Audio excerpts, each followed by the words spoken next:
Hello friends, I am Poojan. Once again welcome to Teaching Competition. तो अभी तक हम लोग पढ़े थे पियाजे की थ्योरी, जो कि ऑलरेडी डिस्कस हो चुकी है। एंड इस थ्योरी से रिलेटेड जो भी टेट एंड सीटेट में प्रीवियस ईयर क्वेश्चंस आए हुए हैं वो भी हम लोग ने डिस्कस कर लिए हैं। तो अगर आपको वो क्लासेस करनी हो तो आपको लिंक मिल जाएगा डिस्क्रिप्शन में। एंड अगर आपको पीडीएफ चाहिए होंगी इन क्लासेस की तो आप टेलीग्राम लिंक ज्वाइन करिए, ठीक है। आपको उसमें सारी पीडीएफ अवेलेबल करा दी जाएंगी। तो चलिए आज की क्लास स्टार्ट करते हैं। आज हम लोग क्या पढ़ने वाले हैं वो है DSSB के जो भी प्रीवियस क्वेश्चन हैं वो पढ़ेंगे, ठीक है, जो कि पियाजे की थ्योरी से ही रिलेटेड है। चलो फर्स्ट क्वेश्चन देखते हैं। देखिए हमारा फर्स्ट क्वेश्चन है, in Piaget's theory object permanence is developed towards end of dash stage. देखिए पियाजे के सिद्धांत में वस्तु स्थायित्व को किस चरण के अंत में विकसित किया जाता है? बच्चे में किस चरण में वस्तु स्थायित्व आ जाता है? बताइए, ऑब्जेक्ट परमानेंस किस स्टेज में आता है बच्चे के? फर्स्ट है संवेदी गामक, देखिए फर्स्ट स्टेज होती है सेंसरी मोटर स्टेज। सेकंड होती है प्री ऑपरेशनल, ठीक है, उसे कहते हैं पूर्व संचालन या पूर्व क्रियात्मक। थर्ड है कॉन्क्रीट ऑपरेशनल, मतलब ठोस परिचालन, या फिर फोर्थ फॉर्मल ऑपरेशनल, मतलब औपचारिक संचालन। बताइए इसमें से कौन सा होगा? वस्तु स्थायित्व। देखिए ऑब्जेक्ट परमानेंस हमने बताया ना कि जब बच्चा छोटा होता है, कई बार मैंने ये एग्जांपल भी आपको दिया है कि बच्चे के साथ अगर आप कोई बॉल या कोई कार छोटा खिलौना खेल रहे होते हैं, उसके सामने से अगर चला जाता है, ठीक है, रूम के किसी कोने में या बेड के नीचे या टेबल के नीचे, तो बच्चा जाके डायरेक्ट उसी जगह पे ढूंढता है। क्यों ढूंढता है? क्योंकि उस वस्तु का स्थान बच्चे के दिमाग में छप चुका है, ठीक है, उस वस्तु का स्थान बन चुका है। मतलब बच्चे को पता है कि ये वस्तु एग्जिस्ट करती है दुनिया में, ये वस्तु है। बस जो बहुत छोटा बच्चा होता है उसे याद नहीं रहता, उसके सामने से आप सामान हटा देंगे उसे याद नहीं रहेगा, ठीक है। पर जब बच्चा 2 साल तक हो जाता है, ठीक है, तो क्या होता है, वस्तु स्थायित्व आ जाता है बच्चे में कि कोई सामान उसने देखा या वो खेल रहा है तो उसके दिमाग में वो छप जाएगा, वो वस्तु स्थान बना लेती है। इसे ही कहते हैं वस्तु स्थायित्व, मतलब ऑब्जेक्ट परमानेंस। तो ये किस चरण के अंत में विकसित किया जाता है? तो आपका हो जाएगा संवेदी गामक, ठीक है, फर्स्ट स्टेज में ही ये विकसित हो जाता है वस्तु स्थायित्व। मैंने क्लास में पढ़ाया भी, अगर आपने क्लास करी है तो उसमें मैंने बताया है वस्तु स्थायित्व ऑब्जेक्ट परमानेंस, मतलब बहुत अच्छे से आपको क्लियर हो जाएगा अगर आपने क्लास करी है तो। चलिए नेक्स्ट क्वेश्चन पे आते हैं। The process of changing the existing schemas to includes new information is called. देखिए जो भी आपका एग्जिस्टिंग स्कीमा है, जो भी आपने अपने अनुभवों के आधार पे अपना स्कीमा बनाया हुआ है अपने दिमाग में किसी भी चीज को लेके, ठीक है, उसमें आप कुछ न्यू डाल रहे हैं, ठीक है, includes new information is called. नई सूचना को आप डालें तो उसे क्या कहते हैं? देखिए हिंदी वर्जन में पढ़ लेते हैं। नई जानकारी को शामिल करने के लिए मौजूदा योजना में बदलने की प्रक्रिया को कहा जाता है। देखिए चेंज किया जा रहा है, बदलने की प्रक्रिया को, ये हमने क्या बताया था, कैलिब्रेशन हो जाएगा या फिर कंडीशनिंग या फिर अडॉप्टेशन या एकोमोडेशन। इसमें कहा गया है कि जो भी एग्जिस्टिंग स्कीमा है उसमें कुछ हम चेंज कर रहे हैं, ठीक है, process of changing the existing schemas. तो ये क्या हो जाएगा आपका एकोमोडेशन, ठीक है। बट अगर कहा जाए कि नई योजनाएं डाले जा रहे नई इंफॉर्मेशन जो भी है सब दिमाग में जा रहे बच्चे के, तो वो किस में आ जाता है? एसिमिलेशन में, ठीक है। उसमें कुछ मॉडिफाई नहीं होता, कुछ चेंज नहीं होता, बस नई इंफॉर्मेशन भर दी जाती है, तो वो आपका एसिमिलेशन हो जाएगा। बट बच्चा क्या कर रहा है, उसमें कुछ चेंजिंग ला रहा है, कुछ मॉडिफाई कर रहा है, ठीक है, कुछ अल्टर। देखिए चेंजिंग लिखा हो, मॉडिफाई लिखा हो, तो आपका क्या हो जाएगा? एकोमोडेशन हो जाएगा, ठीक है। फोर्थ ऑप्शन आपका करेक्ट हो गया। चलो नेक्स्ट क्वेश्चन पे चलते हैं। आई होप कि आप सबको बहुत अच्छे से समझ आ रहा होगा। अगर समझ आ रहा है, क्लास पसंद आई है तो शेयर एंड सब्सक्राइब जरूर कर दीजिएगा। चलिए अब क्वेश्चन देखते हैं। Abstract thinking generally begins in. अमूर्त चिंतन कब शुरू होता है? किस स्टेज में शुरू हो जाता है अमूर्त चिंतन? देखिए फर्स्ट है संवेदी गामक चरण, मतलब sensory motor stage. Sensory motor stage में बच्चा बहुत छोटा होता है, वो अपने सेंसस से सीखता है, ठीक है, वो कुछ भी सीखने के लिए, अपनी समझ बनाने के लिए अपने सेंस का यूज करता है। सेकंड है प्री ऑपरेशनल। इसमें बच्चा थोड़ा सा बड़ा हो जाता है लेकिन अभी उसे इतनी समझ नहीं आती कि वो अमूर्त चिंतन कर सके, ठीक। नेक्स्ट देखिए थर्ड है कॉन्क्रीट ऑपरेशनल या फिर ठोस संचालन। देखिए इसमें क्या होता है, ठोस संचालन में मतलब जो ठोस रूप में बच्चे को दिख रहा है जो भी चीजें, उसके बारे में वो चिंतन कर सकता है। कोई भी इंसिडेंट उसने देखा है तो वो पूरा उसके बारे में चिंतन कर लेगा, ठीक। बट जो चीजें उसे इमेजिन करनी पड़ रही है, जो उसके सामने दिख नहीं रही हैं, उसमें वो भी नहीं जा पाएगा। ठीक, कॉन्क्रीट ऑपरेशन स्टेज में बच्चा है तो। ठीक, नेक्स्ट है औपचारिक संचालन चरण। देखिए ये लास्ट स्टेज में आता है ऑब्स्ट्रैक्ट थिंकिंग बच्चे की। ऑब्स्ट्रैक्ट थिंकिंग में होता क्या है, बच्चा अमूर्त रूप में सोचना शुरू कर देता है, मतलब जो उसके सामने नहीं है चीजें उसके बारे में वो इमेजिन कर सकता है, उसके बारे में वो सोच सकता है। ठीक है, अमूर्त रूप से। तो आपका ऑप्शन सही हो जाएगा 4। ओके, ओहो, चलो 4th ऑप्शन इसमें करेक्ट हो जाएगा। नेक्स्ट क्वेश्चन देखते हैं। The stage of cognitive development according to पियाजे in which a child displays object permanence is. देखिए फिर से वही क्वेश्चन रिपीट हो गया। बहुत सारे क्वेश्चंस में ऐसे हैं कि जो बार बार रिपीट होते रहते हैं। वस्तु स्थायित्व की बात फिर से की गई है। पियाजे के अनुसार संज्ञानात्मक विकास का चरण जिसमें एक बच्चा वस्तु स्थायित्व प्रदर्शित करता है, कौन सा चरण है जिसमें ऑब्जेक्ट परमानेंस प्रदर्शित करेगा बच्चा? अभी मैंने बताया था फर्स्ट स्टेज में ही होता है वो। फर्स्ट स्टेज कौन सी होती है? देखिए ऑप्शन देख लेते हैं। फॉर्मल ऑपरेशनल स्टेज, ये होती है आपकी लास्ट स्टेज। ठीक है, औपचारिक परिचालन चरण, तो ये तो होना नहीं है। सेकेंड है सेंसरी मोटर, बिल्कुल हो जाएगा। ठीक, फिर भी देख लेते हैं थर्ड। तीसरी बता रहा है प्री ऑपरेशनल स्टेज, मतलब पूर्व परिचालन चरण, तो इसमें ऑब्जेक्ट परमानेंस नहीं आता। ऑब्जेक्ट परमानेंस आपके फर्स्ट स्टेज में ही आ जाता है। ठीक है, बच्चे के मतलब इस वस्तु का स्थान बन जाता है बच्चे के दिमाग में। ठीक है, नेक्स्ट है कॉन्क्रीट ऑपरेशनल, ये भी नहीं होगा। 4th तो बिल्कुल नहीं होगा। तो देखिए हमारा ऑप्शन सही हो जाएगा सेंसरी मोटर स्टेज। ठीक है, जब बच्चा अपने सेंसस से सीखता है, संवेदी गामक चरण आप इसे बोल सकते हैं। तो चलो नेक्स्ट क्वेश्चन देखते हैं। According to Piaget's cognitive theory of learning, the process by which the cognitive structure is modified is called। देखो इसमें भी आ गया modified वर्ड आ गया। ठीक है, चेंज आ जाए, modified आ जाए तो क्या होगा, मैंने क्या बताया था। चलो ऑप्शन देख लेते हैं। देखिए हिंदी वर्जन भी देख लें एक बार। पियाजे के सीखने के संज्ञानात्मक सिद्धांत के अनुसार संज्ञानात्मक संरचना को संशोधित करने की प्रक्रिया को कहा जाता है।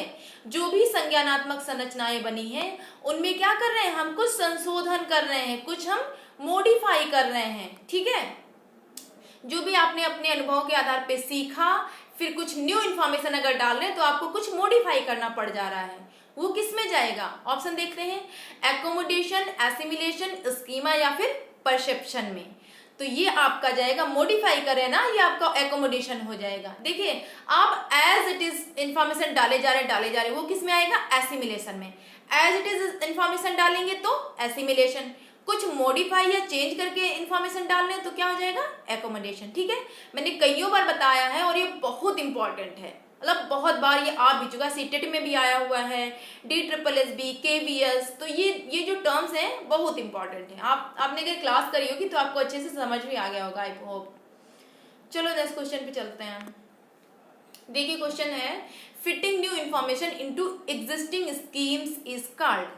कितना इजी, फिर से बार बार वही क्वेश्चन आ रहे हैं। मौजूदा योजनाओं में नई सूचनाओं को रखने को कहा जाता है। इसमें मतलब कह रहा है कि जो भी आपके दिमाग में इंफॉर्मेशन है किसी भी चीज को लेके, उसमें आप नई इंफॉर्मेशन डाले जा रहे हैं, उसको क्या कहेंगे? उसको आप मॉडिफाई नहीं कर रहे, उसको आप चेंज नहीं कर रहे। ठीक है, बस इंफॉर्मेशन को आप डाल रहे हैं, सूचनाओं को रख रहे हैं, बस नई सूचनाओं को।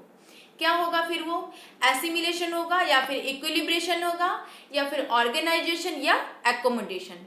देखिए एज इट इज आप अपनी मतलब एग्जिस्टिंग स्कीम में कुछ नया डाले जा रहे हैं, फिट कर रहे हैं कुछ नया, क्या हो जाएगा फिर? वो एसिमिलेशन। ठीक है, मतलब ऑप्शन पहला करेक्ट हो जाना है, समावेश। ठीक, देखिए सेकंड है इक्विलिब्रेशन, ये तो होगा नहीं। ऑर्गेनाइजेशन भी नहीं होगा। 4th है एकोमोडेशन। एकोमोडेशन में क्या होता है? कुछ हम मॉडिफाई करते हैं, जब हम कुछ मतलब स्कीमा जब बनाते हैं, कुछ नया इन्फॉर्मेशन डालते हैं तो क्या करते हैं, कुछ हमें मॉडिफाई करना पड़ जाता है या फिर चेंजेस करना पड़ जाता है एग्जिस्टिंग स्कीमा में, तो वो एकोमोडेशन हो गया। पर जब हम कुछ नई इन्फॉर्मेशन डाले जा रहे हैं अपने दिमाग में कि हाँ ये भी है, तो वो एसिमिलेशन हो जाता है। ठीक है, वो समावेश में आ जाएगा। चलो नेक्स्ट क्वेश्चन देखें। According to Piaget, adolescents can predict about variables that might affect an outcome and this is called। देखिए पियाजे के अनुसार किशोर उन परिवर्तन के बारे में अनुमान लगा सकते हैं जो एक परिणाम को प्रभावित कर सकते हैं और इसे कहा जाता है, देखिए सबसे सही वर्ड आप यहाँ पे पकड़ेंगे, अनुमान लगाना। बच्चा अनुमान लगा रहा है। मैंने फोर्थ स्टेज में बताया ना कि बच्चे क्या करने लगते हैं, डिडक्टिव थिंकिंग हो जाती है, वो खुद से कुछ अनुमान लगा के सोचने लगते हैं, अपना खुद का दिमाग लगाने लगते हैं, ठीक है, और इमेजिन करने लगते हैं। मतलब कुछ ऐसी थिंकिंग बच्चों की मतलब हाई लेवल थिंकिंग हो जाती है, कुछ बढ़िया अच्छा सोच पाते हैं, वो हाई लेवल का प्रॉब्लम सॉल्विंग कर लेते हैं, ठीक है। तो ये सारी आती है फोर्थ स्टेज में। इसमें क्या कह रहा है, परिवर्तन के बारे में अनुमान लगा सकते हैं जो एक परिणाम को प्रभावित कर सकते हैं, ठीक है, और इसे कहा जाता है। देखो क्वेश्चन ऑप्शन में देखते हैं क्या है, प्रीपोजिशनल थॉट मतलब प्रस्ताव से संबंधित, ये तो आया ही नहीं पियाजे की थ्योरी में कहीं भी, ठीक है, ये वर्ड ही नहीं आया। साइंटिफिक रीजनिंग फिर भी देख लेते हैं।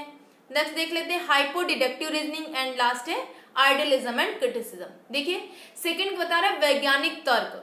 वैज्ञानिक तर्क भी कह सकते हैं, ये फोर्थ स्टेज में है लेकिन किसी बुक में नहीं दिया हुआ है कि ये मतलब वैज्ञानिक तर्क भी है, फोर्थ स्टेज में आता है। बट हम कह सकते हैं कि जब बच्चा बड़ा हो जाता तो वह वैज्ञानिक रूप से एक तर्क वितर्क करने लगेगा, ठीक है, मतलब लास्ट स्टेज तक। नेक्स्ट है हाइपो निगमनात्मक तर्क। बिल्कुल, देखिए हाइपो डिडक्टिव थिंकिंग भी इसे कहते हैं, ठीक है, हाइपो डिडक्टिव रीजनिंग या फिर हाइपोथेटिकल डिडक्टिव रीजनिंग भी इसे बोला जाता है।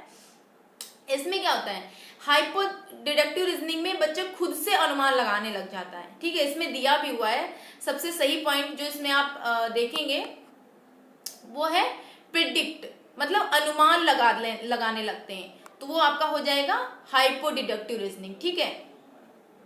और कोई ऑप्शन तो बन ही नहीं रहा। आइडियलिज्म एंड क्रिटिसिज्म, इसकी तो बात ही हटाइए, आलोचना क्यों करेंगे भाई, आलोचना की तो कोई बात ही नहीं आ रही। साइंटिफिक रीजनिंग आप कह सकते, मतलब एक बार आप इन दोनों ऑप्शन में कंफ्यूज हो सकते हैं, जो है दूसरा एंड तीसरा, scientific reasoning and hypo deductive reasoning में। तो साइंटिफिक रीजनिंग की कहीं बात की नहीं गई है, पियाजे ने ऐसा कुछ बताया नहीं फोर्थ स्टेज में। हालांकि ये फोर्थ स्टेज में आप कह सकते हैं, ठीक है, कि बच्चा वैज्ञानिक रूप से तर्क वितर्क करने लगता है, लेकिन ये किसी बुक में या कुछ ऐसा थ्योरी में नहीं कहा गया है। बट ये जो वर्ड है हाइपो डिडक्टिव रीजनिंग, तो ये बताया गया है कि बच्चे में ये रीजनिंग आ जाती है, हाइपोथेटिकल डिडक्टिव रीजनिंग, ठीक है। इसमें बच्चा क्या करने लगता है, खुद का दिमाग लगा के अनुमान लगाने लगता है कि यार ये भी हो सकता है या ये भी हो सकता है, ठीक। तो आई होप समझ आ गया होगा ये क्वेश्चन। नेक्स्ट क्वेश्चन पे बढ़ते हैं। देखो robin class second student, robin एक क्लास सेकेंड का स्टूडेंट है, is attentively watching animals on national geographic channel. He observes new species of animals and add them to the existing group of animals. In his memory, this is called. देखो इसमें क्या कह रहा है, कक्षा 2 का छात्र रोबिन नेशनल जियोग्राफी चैनल पर जानवरों को ध्यान से देख रहा है, ठीक है, इतना समझ आया। ध्यान से देख रहा है, वह जानवरों की नई प्रजातियों के अवलोकन करता है, जो भी उसने नई नई स्पीसीज देखी एनिमल्स की, उनका अवलोकन करा, उनको अच्छे से उसने ऑब्जर्व किया, ठीक है, और उनके अनुसरण में उन्हें जानवरों के मौजूदा समूह में जोड़ता है। उसके दिमाग में बहुत सारे जानवर भरे हैं पहले से वो कई सारे जानवरों को जानता है, प्लस वो उनका अनुसरण करके अब वो क्या कर रहा है, मौजूदा समूह में और भी जानवरों को जोड़े जा रहा कि ये भी जानवर है, ये भी जानवर। इसे क्या कहा जाएगा, एसिमिलेशन, स्कीमा, इक्विलिब्रेशन या फिर एकोमोडेशन। देखिए उसने केवल नई इंफॉर्मेशन डाली है, नई इंफॉर्मेशन को चेंज या मॉडिफाई नहीं किया है, ठीक है। तो मतलब नई इंफॉर्मेशन को जोड़े जाना वो होता है एज इट इज इंफॉर्मेशन डालना, मैंने बताया एसिमिलेशन। बट कुछ मॉडिफाई करना या चेंज करना, उसमें वो क्या हो जाता है, एकोमोडेशन। तो ये भी आपका क्या हो जाएगा, एसिमिलेशन में आएगा, क्योंकि वो कुछ चेंज तो कर नहीं रहा, कुछ मॉडिफाई उसने नहीं किया। उसने क्या किया कि मौजूदा समूह में बस जो भी उसे दिख रहा है सब जोड़े जा रहा, कुछ डाले जा रहा है अपने दिमाग में, ठीक है, तो वो हो जाएगा एसिमिलेशन, ठीक। देखिए स्कीमा तो होगा नहीं, स्कीमा तो वो चीज होती है कि जो भी आप किसी वस्तु को लेके आपके दिमाग में जो चीजें होती हैं, ठीक है, वो आपका होगा स्कीमा। इक्विलिब्रेशन भी नहीं होगा, एकोमोडेशन तो हमने बताया ही कि वहां पे मॉडिफाई या चेंज कुछ ऐसा आएगा, ठीक। चलो आगे बढ़ते हैं। Question 9. When a child watches a nature documentary, the child may discover new animals and adds them to the existing group of animals in his memory. This is called, फिर से वैसा ही क्वेश्चन, जब एक बच्चा एक डॉक्यूमेंट्री देखता है, देखो एक बच्चा डॉक्यूमेंट्री देखता है तो बच्चा नए जानवरों की खोज करता है, ठीक है, उसने देखा, उस नए नए जानवर उसमें देखे, खोज करता है और इसमें स्मृति में उन जानवरों को मौजूदा जानवर समूह में जोड़ता है।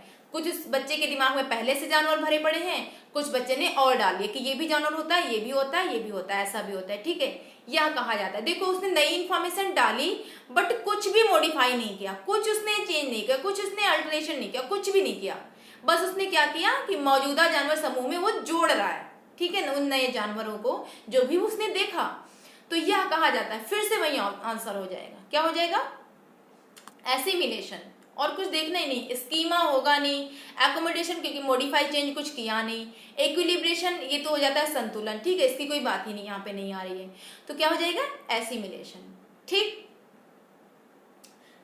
चलो नेक्स्ट क्वेश्चन चलते हैं हम। Piaget's theory of cognitive development states that egocentrism decrease by the age of, मतलब इगोसेंट्रिज्म जो है कब कम होने लगता है, ठीक है, कम कब हो जाती, किस स्टेज में होती है। देखो हिंदी वर्जन देख लेते हैं। पियाजे के संज्ञानात्मक विकास के सिद्धांत में कहा गया है कि उदासीनता कम हो जाती है। किस स्टेज में कम हो जाती है, मतलब किस ईयर में कम हो जाती है, 6 ईयर, 9 ईयर, 5 ईयर या फिर 7 ईयर, तो बताइए। तो देखिए इसका आंसर क्या हो जाएगा, 6 ईयर होगा या 9 ईयर या 5 ईयर या 7 ईयर। उदासीनता मतलब ईगोसेंट्रिज्म किस स्टेज में आती है, किस स्टेज में होती है, तो वो है 2 to 1 सेकेंड। देखिए 0 to 2 ईयर में क्या होता है, ईगोसेंट्रिक होता है, ठीक है, ईगोसेंट्रिज्म होता है इसमें 0 to 2 ईयर में। बट इसके बाद जो स्टेज आती है 2 to 7, उसमें ऐसा मतलब धीरे धीरे इसमें कम होने लग जाती है, ठीक है। ईगोसेंट्रिज्म जो है बच्चे में वो धीरे धीरे करके कम होने लगता है, बहुत धीरे धीरे करके 7 ईयर तक बिल्कुल कम हो जाता है, ठीक है। तो ये पूछ रहा है कि उदासीनता कम हो जाती है किस ईयर में, तो देखिए सेकंड स्टेज में क्या क्या आ रहा है, 2 to 7 ईयर के बीच में आपका ऑप्शन 6 भी है, 6 ईयर या फिर 5 ईयर भी और 7 ईयर भी दिया हुआ है। 9 तो हम पहले ही हटा देंगे क्योंकि 9 तो होना नहीं है, ठीक है। इगोसेंट्रिज्म कम कब होती है, आप 5 या 6 में अगर कंफ्यूज है तो ये भी नहीं होंगे, बिकॉज जो सेकेंड स्टेज होती है वो 2 से 7 साल तक होती है, तो आपका करेक्ट ऑप्शन हो जाएगा 7 ईयर, ठीक है। क्यों हो जाएगा, क्योंकि इसमें पूछा गया है ना कि सिद्धांत में, मतलब पियाजे के संज्ञानात्मक विकास के सिद्धांत में कहा गया है कि उदासीनता कम होती हो जाती है। देखिए पहली स्टेज में तो होती ही होती है, इगोसेंट्रिज्म होता है बच्चे में, दूसरी स्टेज में अब ये धीरे धीरे कम हो जाता है, ठीक है, धीरे धीरे ये डिक्रीज होता है और लास्ट स्टेज तक ये बिल्कुल कम हो जाता है। तो लास्ट स्टेज मतलब 2 से 7 साल तक होगा, तो 7 ईयर में जब बच्चा आता है तो उसमें उदासीनता बिल्कुल कम हो जाती है, ठीक है। तो ये जो चारों ऑप्शन है इसमें सटीक ऑप्शन जो बन रहा है वो आपका 7 ईयर ही होगा, ओके। चलो नेक्स्ट क्वेश्चन पे चलें। अकॉर्डिंग टू पियाजे the mind has different structure which helps in adaptation to experience, this is called. देखो पियाजे के अनुसार मन की अलग अलग संरचना है, देखिए अलग अलग डिफरेंट स्ट्रक्चर्स हैं मन के, ठीक है, जो अनुभवों के अनुकूलन में मदद करती है, यह कहा जाता है। अलग अलग संरचनाएं मैंने बताया था, अगर आपने क्लास करी है तो आपको बहुत अच्छे समझ आ रहा होगा, आपको याद भी होगा। अलग अलग संरचनाएं मैंने बताया था ना कि जो स्कीमा होता है, पॉकेट ऑफ इंफॉर्मेशन कह सकते हैं कि अलग अलग इसकी क्या होती हैं, ऐसे ऐसे करके इंफॉर्मेशन आपके दिमाग में होती हैं, ठीक है। तो वो क्या होता है, स्कीमा होता है या फिर इक्विलिब्रेशन, एकोमोडेशन या फिर एसिमिलेशन। मैंने एकोमोडेशन एसिमिलेशन आपको बहुत अच्छे से समझाया है, कईयों बार समझाया है, कई सारे क्वेश्चंस भी कराए हैं, इसमें तो कोई डाउट होना ही नहीं चाहिए। तो इसमें आपको इतना तो समझ आ गया हो कि ये दोनों ऑप्शन तो पहले से हट गए, ठीक है, मतलब सुविधा और समावेश तो पहले से हट गए, ठीक। तो इसमें पूछ रहा है अलग अलग संरचना है जो अनुभवों के अनुकूलन में मदद करती है, तो वो क्या हो जाएगा, आपका स्कीमा हो जाएगा। डिफरेंट स्ट्रक्चर होते हैं हमारे दिमाग में, ठीक है, माइंड में, तो वो हमारी क्या है, स्कीमा है, ठीक। नेक्स्ट क्वेश्चन पे चले। What is Piaget's view of the schema, schema के बारे में पियाजे का दृष्टिकोण क्या है। अटेंडिंग कॉन्फिडेंस वाइल कम्युनिकेटिंग, मतलब संवाद करते हुए आत्मविश्वास बनाए रखना। इसकी तो कोई बात नहीं है, स्कीमा में इसकी कोई बात नहीं की गई है, ठीक है, कि आत्मविश्वास बनाए या ऐसा कुछ। ये ऑप्शन सबसे पहले हम हटा देते हैं। देखिए सेकंड है includes both a category of knowledge and the process of obtaining that knowledge. मतलब ज्ञान की एक श्रेणी, मतलब एक श्रृंखला या श्रेणी आप कह सकते हैं, और उस ज्ञान को प्राप्त करने की जो प्रोसेस होता है वो दोनों चीजें शामिल होती हैं आपके स्कीमा में, ठीक है। ये काफी हद तक ऑप्शन सही लग रहा है। नेक्स्ट देखते हैं सामाजिक जागरूकता, मतलब सोशल अवेयरनेस। तो क्या स्कीमा ये है, व्यू ऑफ स्कीमा, मतलब स्कीमा के बारे में जो पियाजे का दृष्टिकोण है वो सोशल अवेयरनेस? ये तो बिल्कुल भी नहीं है, ये तो स्कीमा की कोई बात ही नहीं है इसमें। For the development and uses of language in children, तो ये भी ऑप्शन नहीं बन रहा है। स्कीमा होता क्या है कि पॉकेट ऑफ इंफॉर्मेशन की, इनमें छोटी छोटी इंफॉर्मेशन हमारे दिमाग में जो भरी रहती है किसी भी चीज को लेके, ठीक है। तो सेकेंड ऑप्शन हमारा सटीक बैठ रहा है, वो है इंक्लूड्स बोथ। देखो दोनों चीजें इंक्लूड करी जा रही, क्या क्या, a category of knowledge, knowledge किस कैटेगरी का है, ठीक है, and the process of obtaining that knowledge, ठीक, उसकी प्रक्रिया। तो सेकेंड ऑप्शन सही हो जाएगा, ज्ञान की एक श्रेणी और उस ज्ञान को प्राप्त करने की प्रक्रिया दोनों शामिल होती हैं किसमें, स्कीमा में, ठीक है। चलो नेक्स्ट क्वेश्चन देखते हैं। According to Piaget, which of following is one of the distorted images of relations between self and peers in adolescence? देखिए जब बच्चा क्या होता है, बाल्यावस्था से थोड़ा सा ऊपर उठता है, ऊपर उठने का मतलब है कि बाल्यावस्था से थोड़ी सी जब उसकी एज बढ़ जाती है, मतलब 15 साल 18 साल, ठीक है, तो वो क्या करने लगता है, अब उसे लगता है कि हमारी दुनिया तो हमारे दोस्तों में ही है, मतलब दोस्त ही दुनिया लगने लगते हैं, ठीक है। लगता है कि इस एज में लगता है कि जो भी हम सोच रहे हैं दूसरों के बारे में वो भी हमारे बारे में वैसा ही सोच रहे होंगे, या फिर जितना हम इस पे विश्वास करते हैं दोस्त भी हमारे बारे में उतना ही विश्वास करता है मुझ पे, या जितना हम इसे प्यार करते हैं वो उतना मुझे प्यार करता है, ठीक है। कुछ ऐसी मिसअंडरस्टैंडिंग आप कह सकते हैं, कुछ ऐसा मतलब गलत सलत, मतलब उल्टा सीधा सोचते रहते हैं बच्चे, ठीक है। तो वही होती संबंधों की विकृति, ठीक है। विकृत छवियों में से कौन सी एक है, इसमें से पूछा गया है। वो टर्म हो जाती है आपकी काल्पनिक दर्शक। काल्पनिक दर्शक यही चीज है कि मतलब अगर एक सोच रहा है ना कि मेरा जो दोस्त है वो मुझे बहुत मानता है या मुझ पे बहुत बिलीव करता है, जितना मैं करता हूँ उतना ही वो करता है, तो यही टर्म हो जाता है काल्पनिक दर्शक, ठीक है, इमेजिनरी ऑडियंस।